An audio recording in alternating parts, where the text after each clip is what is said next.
Hey y'all, it's Megan. Welcome back to the channel. Glad y'all are here today. Come spend some time with me. It's a dreary, rainy kind of day. And today I'm going to show y'all how I make my barbecue. I'm going to be making some more lard. And I've just got some meat to vacuum seal and put up. And I'll show y'all what we're having for supper tonight.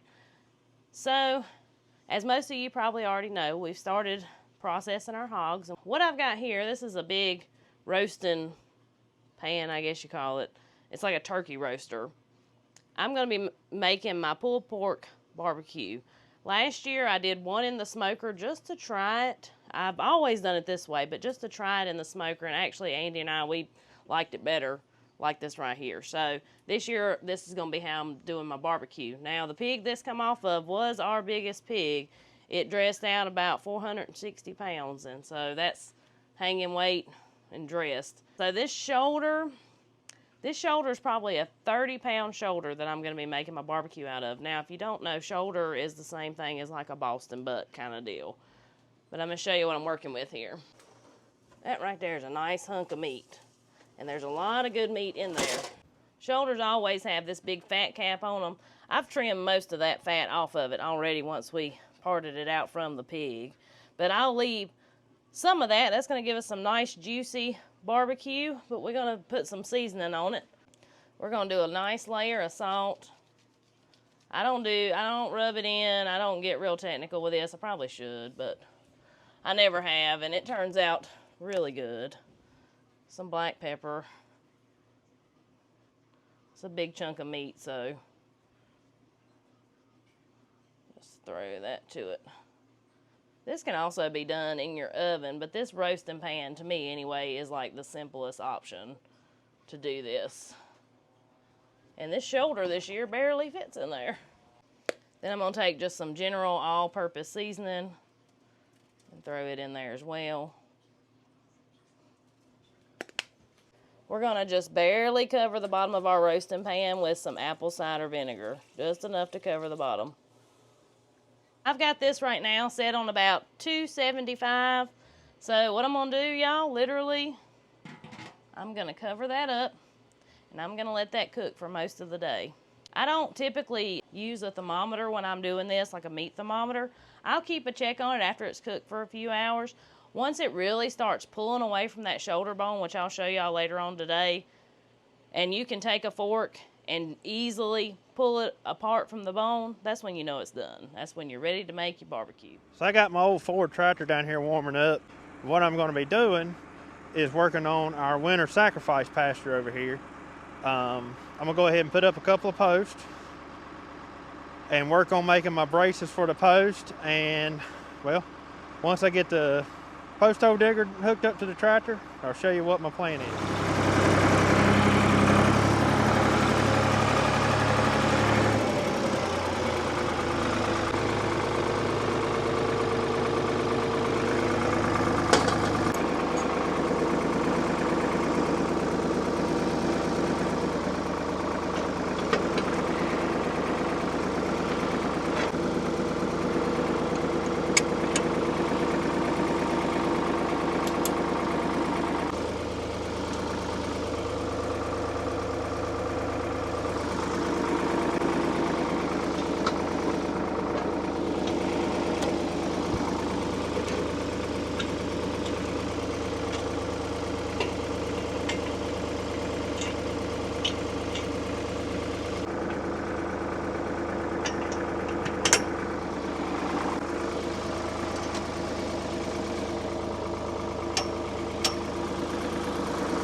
I forgot this thing still got the little 9-inch auger on it.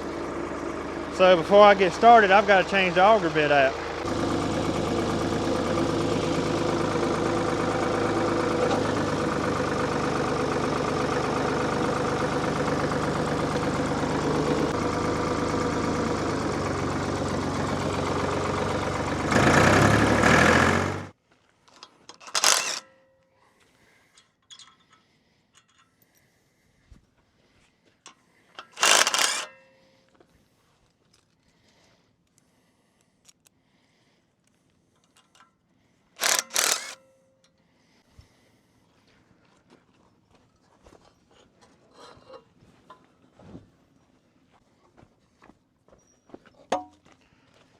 This one here is a 12-inch bit, and it'll better suit.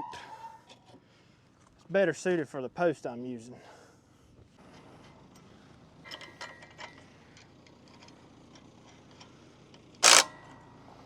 Luckily, it ain't that hard to change out. Old Jacob's got it made. Just ride around on Papa's old tractor all the time. What you doing? What are you doing? Riding. I gotta keep the battery charged. Oh, you're keeping the battery charged. What are you doing? I'm getting ready to dig some holes out here, work on this fence lot.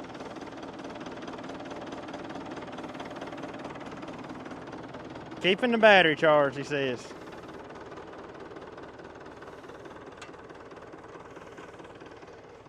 I'm gonna tell y'all what, that kid right there thinks the world of that tractor. And for those of y'all that don't know, that tractor belonged to Megan's daddy, who recently passed this past summer. And that tractor was actually bought brand new by Megan's grandpa back in 1957, something like that. But I don't think it's officially been passed down to Jacob, but I think you could kind of say that that is now Jacob's tractor. Megan's daddy always told Jacob that tractor was going to be his. And y'all, that kid, there ain't nothing like that tractor. That tractor means the world to him. I've got my lard started here. I didn't want to bore y'all with cutting that up. So this is one reason I don't usually do this in the crock pot. I know I had a lot of comments on the last video I did with lard about doing it in the crock pot, and that is a fabulous way to do lard. I used to always do it in the crock pot, but I try to make enough lard to last me for a year. So a lot of times I'm doing big batches like this right here, and it's just a quicker way doing it on the stovetop. So that's why I choose to do it this way. And I've got it all cubed up, my heat on low, and we're just gonna let it go to town. My barbecue has been going around 3-ish hours, something like that. So let's check it and see what it looks like.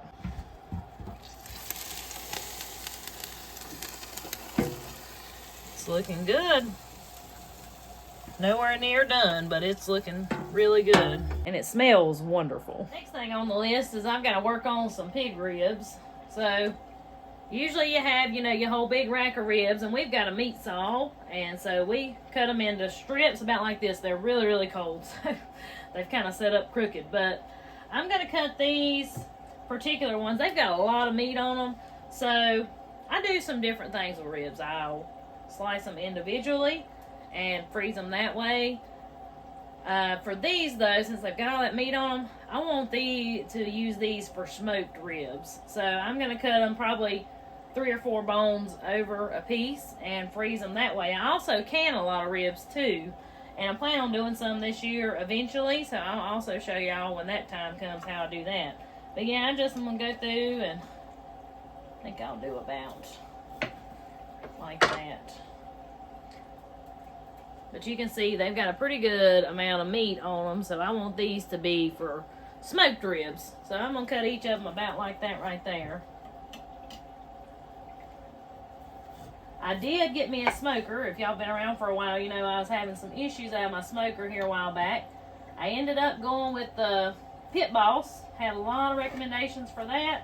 Hadn't got to put it to good use just yet. I'll be making some bacon here before long and put it to work and see how it does. So I'm going to get these in a vacuum sealer bag.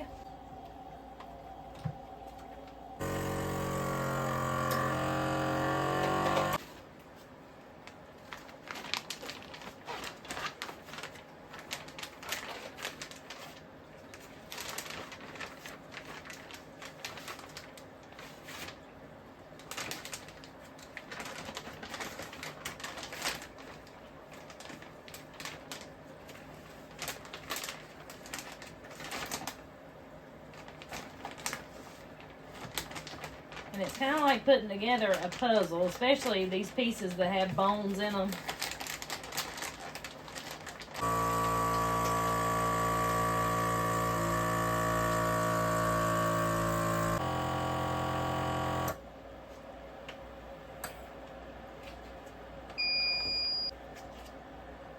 That'll be a good meal right there.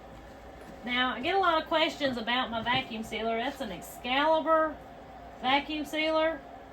I went through several food savers through the years, and I use the vacuum sealer a lot, especially this time of year, vacuum sealing all this meat, and I think I used it more than probably it should be used, and I killed a few food savers.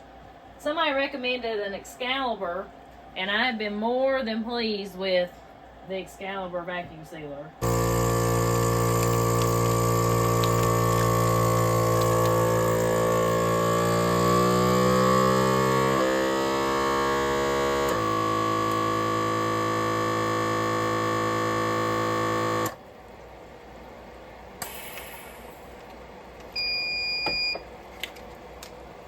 Beautiful. Do a quick check on my lard here. Looking good. We ain't quite there yet, but we're getting closer. Slow and steady wins the race when it comes to making lard. Do a quick check on our barbecue too while we're at it. You can see here the bone's starting to stick out more. We're still not quite there. I just know what I'm looking for, but you can see the meat's still kind of tough. That shoulder meat is tough. You have to kind of cook it just slow and steady, and once you get to that point, it will pull off the bone just so easy, like no man's business. It's been cooking now for almost 6 hours, something like that, so that's about right. When you're making barbecue the way that I'm making it, if you decide to do it this way, you just make sure you've got all day to be around, because it does take a while. If you do it slow and steady though, you get a way better end result. Same goes for the lard. You get a way better end result if you do it slowly. Well, I'm going to show you what I'm planning on doing here. This area behind me is what we call our sacrifice pasture, but as you can see, it's not fenced in right now. We've took all the temporary wire up that we had around it, and what I'm going to do is put in permanent posts. Like here, I will mount me a hard gate between those two, and then the wire will be running from that post over to the wooden post over there, and then from this post up to that wooden post. And I'm going to build braces on the post like you see I've got right back there. Not all of my corners are braced like that, but as I replace stuff, I am bracing them that way, because with this high tensile wire, like what we use, once you put pressure on that, unless you've got that post just like slap poured in, like, I mean, just tight, over time that post will move unless you've got braces, corner braces, which these posts right up here do not, and they pull a sharp hard angle, like a hard right angle on them, and they have moved over the past 10 years they've been here. Like, I don't know if you'll be able to tell it on camera, but that one is pulled over that way because the wire is pulling on it from such a sharp angle. So I may not do it right away, but eventually I'm going to brace up this, get this post back straight, brace that post, and brace that post. But the new posts that I put in will have braces on them, so I won't have to worry about doing them in the future. But first things first, I need to get in here and pull these two T-posts out of the ground. I'm going to try this by hand. I think I can get them out.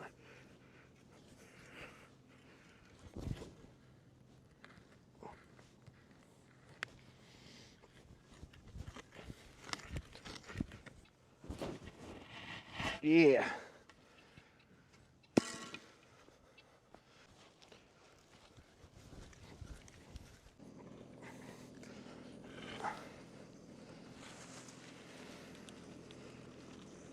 So next I'm going to come in with the tractor, and our first post is going right there where the T-posts come out of.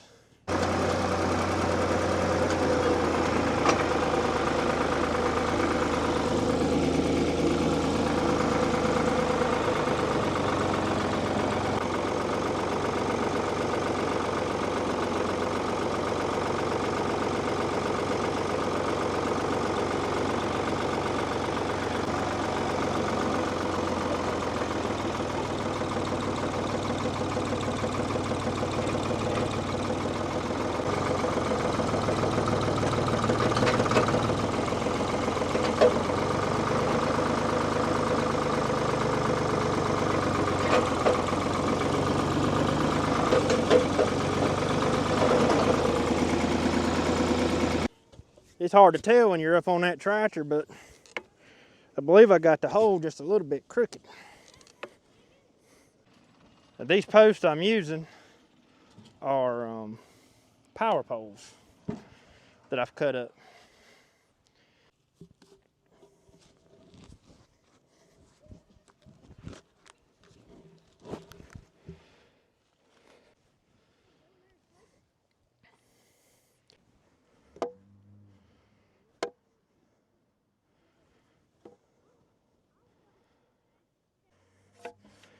It'll be all right just for a fence post.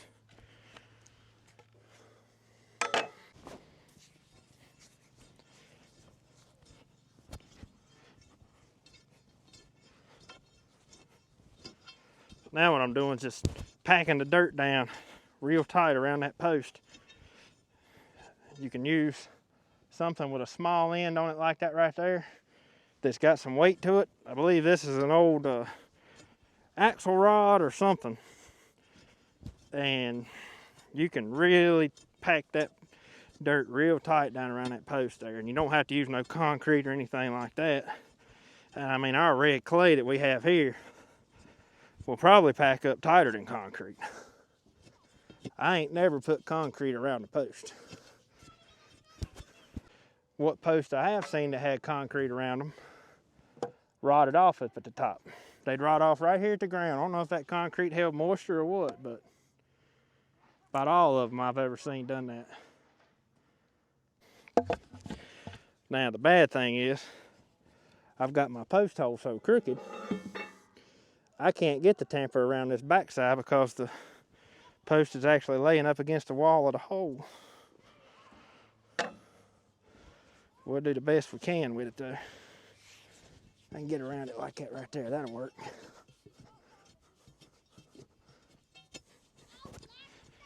So when you tamp a post, you want to do it in stages. You want to put a little dirt in, get in there and pack that stuff down tight. Then put you another layer of dirt in, do the same. You just tamp, tamp, tamp, until you can't stand to tamp no more, and then you tamp a little bit more after that.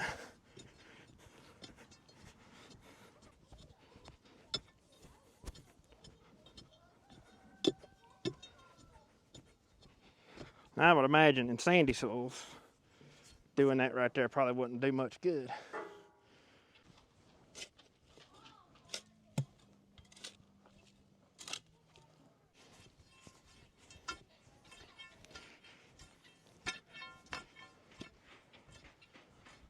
You want to get in shape, put you one of these things in your hand and just tamp away. My lard's pretty close to being done, so I'm gonna go ahead and strain it.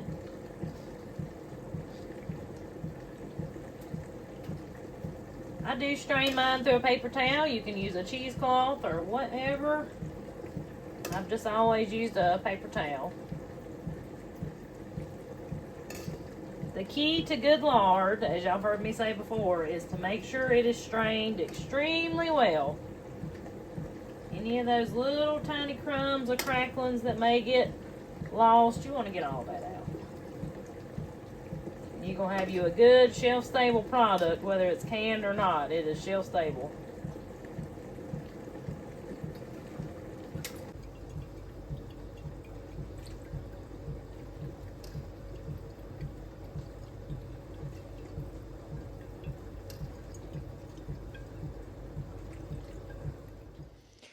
Well, that post is done. We've actually got quite a bit of rain coming tomorrow night and into the next day. So that rain, along with the tamping I've done, the rain will help settle that dirt around that post to make it even tighter. So now, what I'm gonna do is take my tape measure and pull 12 foot from that post down to where the next post is gonna go. I'm gonna put a 12-foot gate in here.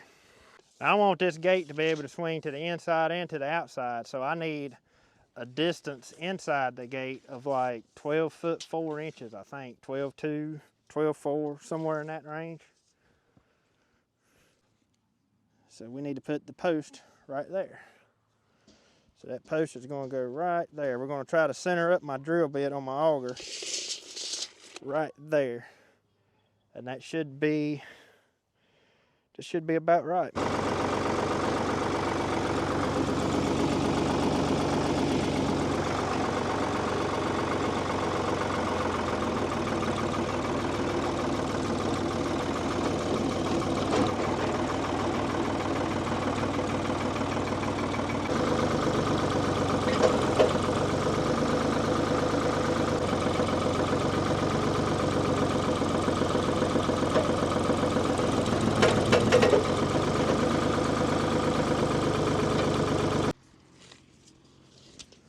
pull my tape measure back.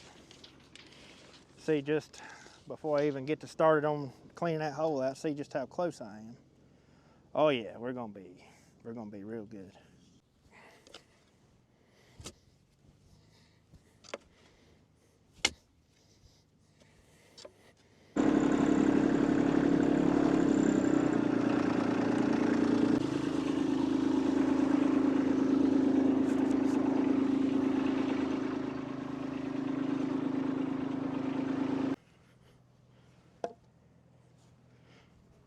Uh-oh.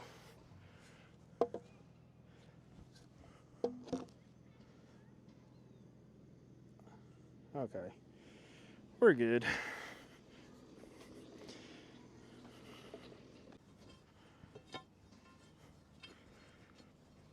Not sure how well you're gonna be able to see this.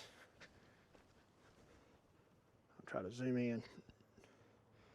Both of them kids rode that tractor out there to go feed the pigs.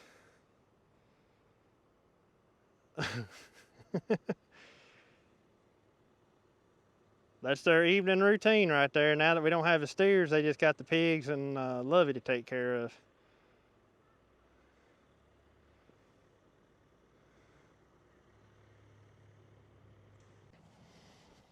I tell you what, I couldn't be no more proud of these kids. They impress me every single day. They really do. Y'all, I know we haven't been showing much of it on video, but y'all know we've been doing our hogs and stuff.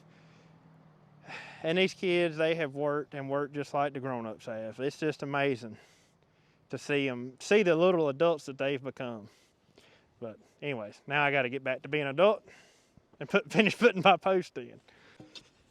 It's really hard to dig a straight hole with an auger on a tractor when you're by yourself, not where you can't keep an eye on the auger. You can't tell from the tractor seat if it's going in straight or not.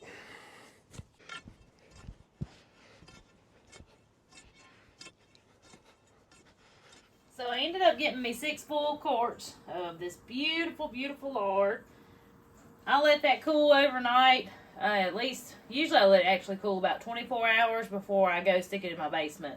That'll give it plenty of time to cool and turn pretty and white. If you want to see the full process, I did a more in-depth video on making lard the other day. I'll be sure to link that probably up in the top here and down in the description. So, next thing on the list tonight for supper, we're going to have biscuits and gravy. I'm going to show y'all how I make my sausage gravy. I've got some fresh sausage that we made a couple days ago, so I'm going to be using that. I'm going to start off with just a couple of cups of self-rising flour for my biscuits. These are just some quick and easy biscuits that I make. I make biscuits all kinds of ways, y'all. I've tried about every way you can think of, and it just depends on how the mood hits me as to how I make them. So tonight we're doing it this way. Sprinkle that with a little bit of salt. Mix my salt in.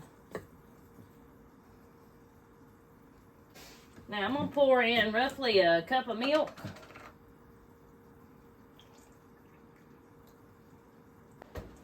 I've got around a tablespoon of melted lard here. Maybe a hair over. Pour that in there. Gonna get that all mixed together.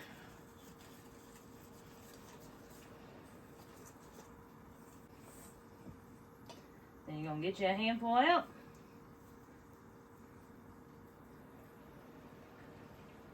Make you a little ball.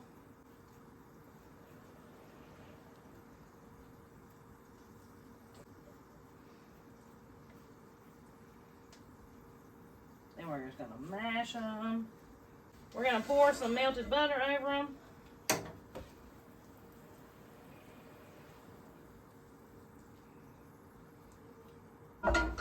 400 degrees for about 20 minutes. Now I'm gonna go ahead and start making my gravy while those are cooking. So I'm gonna take me around a pound of sausage, something like that. Like I said, this is our fresh sausage we just made the other day. So it's gonna have plenty of grease in it. No need to add grease to the pan. That's just where this is the pan I melted the butter in. That right there should be enough sausage for our gravy. And we're gonna get that all browned up. If you've never had homegrown sausage, I recommend you finding yourself some and give it a try.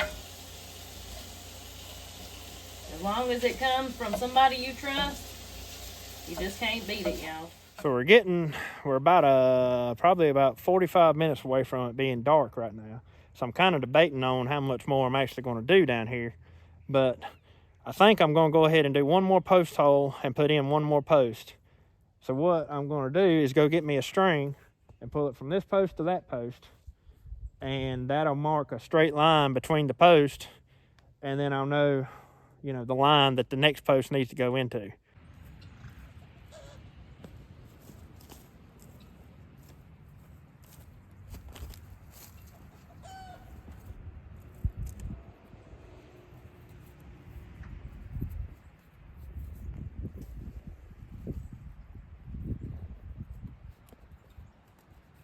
Okay, so you notice there, I've got the string on the outside of the post, and what that's going to do is allow me to know where the outside of my new post needs to sit. I've got to go over here and measure. You see these?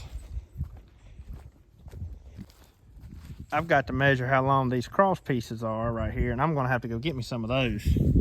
I do not have any of those right now. But I can go ahead and get the post put in, go pick those up sometime tomorrow, and I'll be ready to get back to work on this as soon as the rain's over with. But I'm going to measure from this post to that post, or where that post is going to go, that distance, and I'll know where my next post needs to go to form a brace like that over there.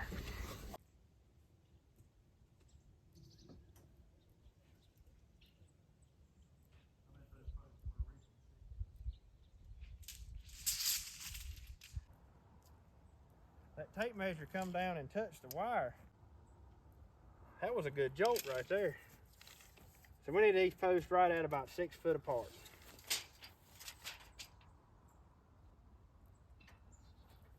We're gonna go right there.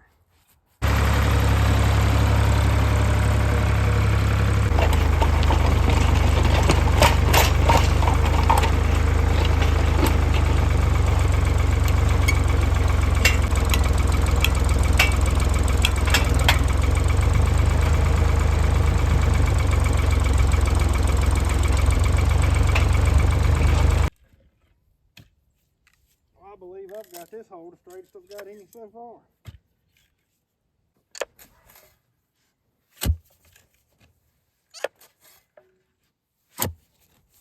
I'm gonna check my barbecue here. And I do believe we are getting pretty close, oh yeah, to being done.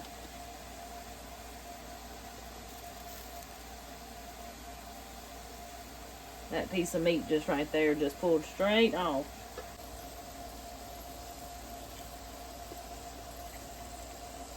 See how tender that is? And that just pulls right out of there. So I'm going to go ahead and cut my heat off of this, and I'm going to let it be sitting here and cooling for a while now. I ended up cooking about 8 hours. I left it on 275 till right here in like the last hour. I cut it up to about 325. But yeah, it's done. So I'm going to let, like I said, I'm going to let it sit here and cool and rest probably at least an hour. Then I'll show y'all what I'm going to do next with this. All right, we got that one dug. I gotta go get another post. See if we can't get this one put in, and we might try to get one more put in this evening.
My sausage is good and brown, so I'm going to just take some flour and just sprinkle. Now there's no recipe to this. You want enough flour to soak up the grease. That's the best way I know how to explain it here.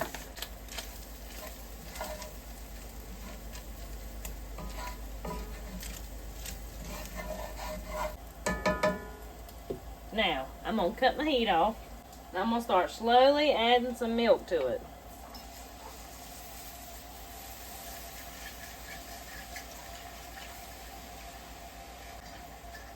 See how thick that got real quick? Just slowly add some more.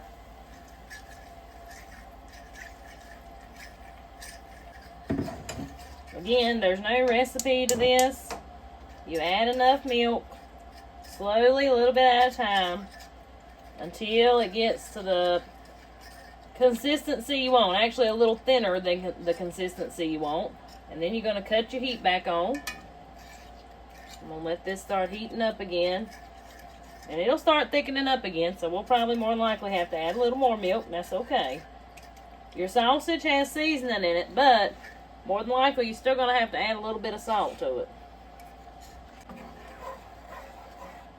And you want to kind of keep moving it around and stirring it a little bit so it don't stick to your pan and try to burn on the bottom of your pan. So I'm ready to add some more milk.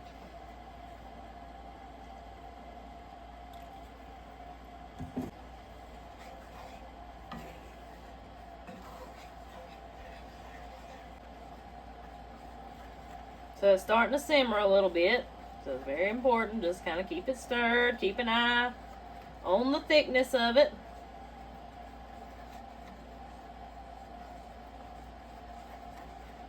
And you're going to want to let it simmer for at least 5 minutes or so. Just, it kind of cooks that raw flour taste out of it. So, like at this point, yes, it's a good consistency, but I'm not going to cut my heat off yet because I want it to kind of simmer and marry all those flavors together. You just come out with a better gravy if you let it cook a little bit. And if it starts getting too thick during this simmering process, add you a little bit more milk. It's okay. Get it to the consistency that you like.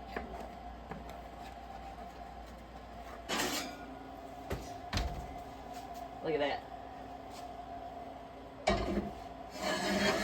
Threw them together in like 5 minutes. And they will be perfect. Perfect for gravy and biscuits. You ain't got to have pretty biscuits for gravy and biscuits. You're going to mess them up anyway. Alright, I'm going to go ahead and cut my heat off. And I'm going to taste it. You got to be the taste tester and the cook.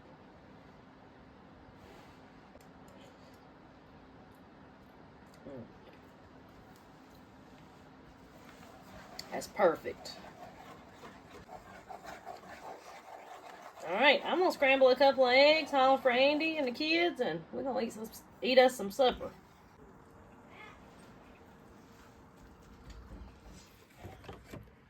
Well, I got that post done. And I think I got time to put in one more post this evening. So the next post, since I've already got the string pulled right here on this line, will be the post for the brace that goes off of that corner right there.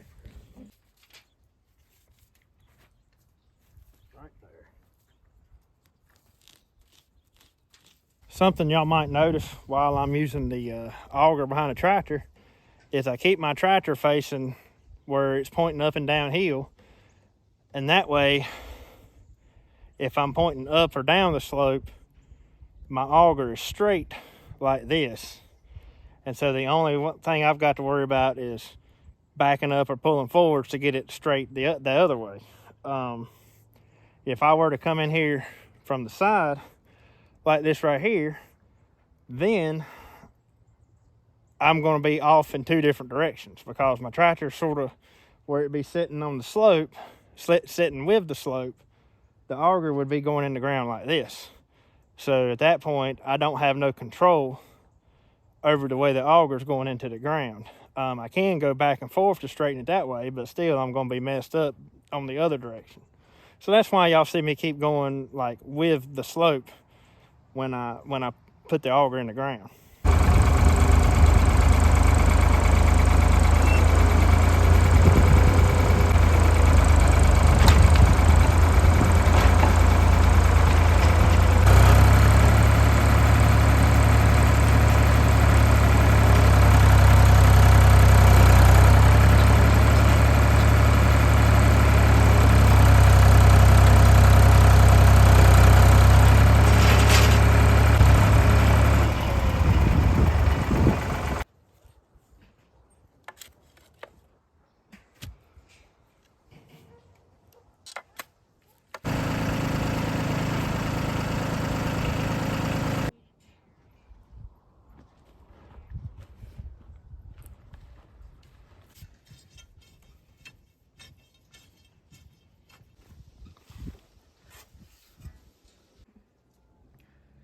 Cows are such nosy creatures. Every one of them standing around trying to figure out what's going on here. Especially that one. Black Star's gonna eat the tractor. She's scratching herself on it. Back to the task here. It's just about dark. I mean, it's getting close to being dark out here.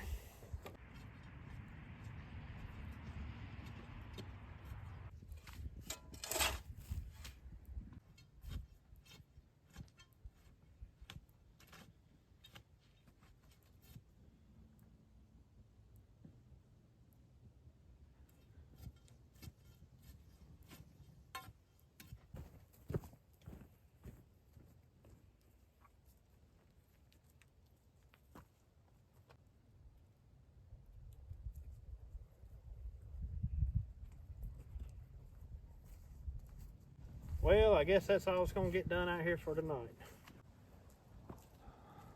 I don't know when I'll be able to work back on it again because it's supposed to rain. I'll be at work all day tomorrow, and tomorrow night it's supposed to start raining. And so the next couple of nights, well, after that it's just probably going to be too wet. I guess I could come in here and do the bracing portion of it, but I imagine it's going to be too wet to run that auger. I'll be just working in mud.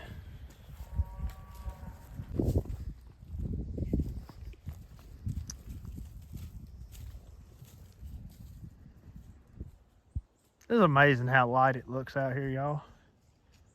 I mean, it's almost dark and it still looks like daylight in this camera. But it's worried about them scratching these posts and then they pushing them over, which they're tamped in pretty good, so I don't figure that's gonna be a problem. Especially if I can get back out here and finish this pretty soon. But a cow's gonna find anything it can to scratch against. Well, there we are. We got those ready. All we got to do now is put the cross brace in there and then put the wire that stretches from one to the other. Do the same on that setup there. Then I put me another post there and another post out there at the wood post.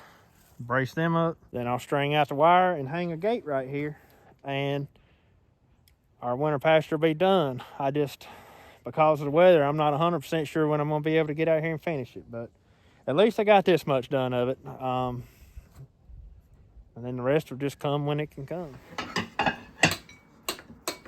Scrambled eggs and sausage and gravy.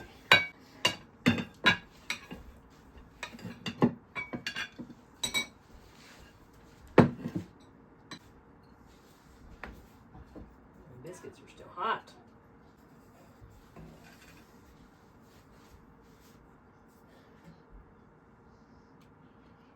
Trying to get you a biscuit. Yeah. Split it in half.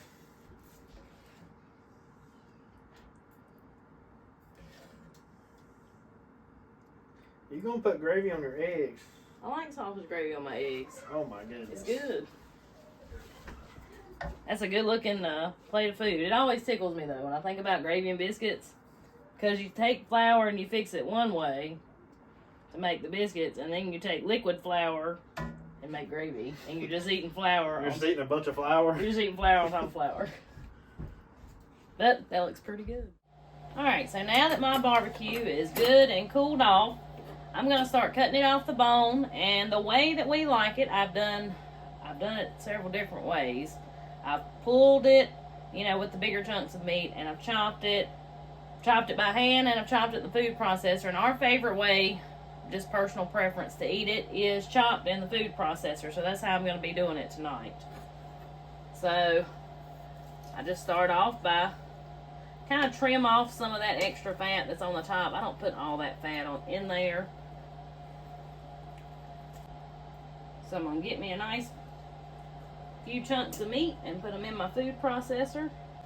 And then I'm just going to chop it up.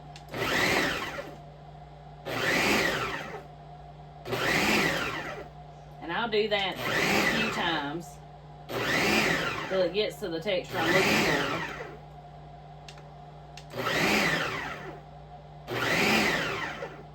And that right there should be good.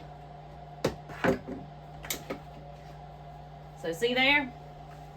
Hope y'all can see. There's some nice chopped barbecue in there. Pour it in one of these pans.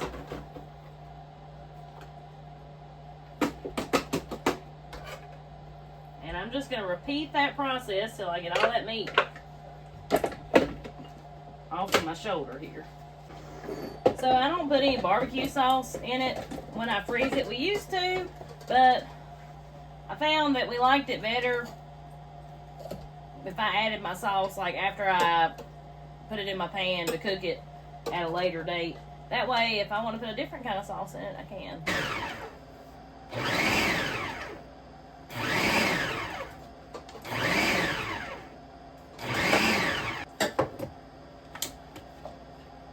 That makes that so pretty. I know. So perfect. Perfectly. Sure beats chopping it by hand. Yeah, perfectly chopped barbecue.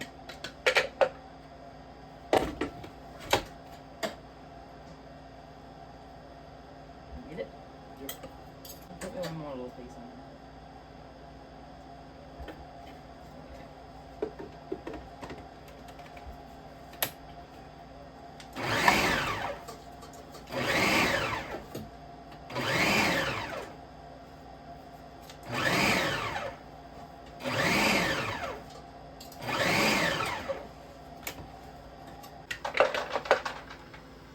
Is that too big?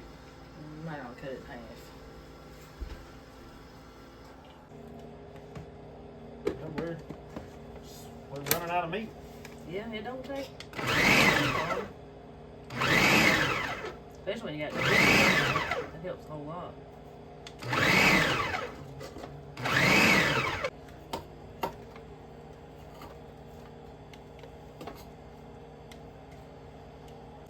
So the next thing I do to my barbecue before I put it in the refrigerator for the night is these juices that are in the bottom of my roasting pan. I don't put them all in there. I do maybe half of what's in the bottom of here.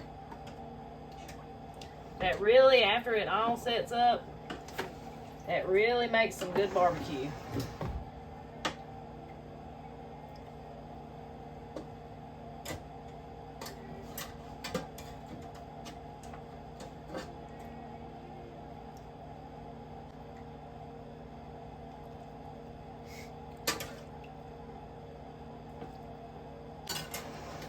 And that's all I do. I'm going to put me a piece of tin foil over this and set it in the refrigerator overnight.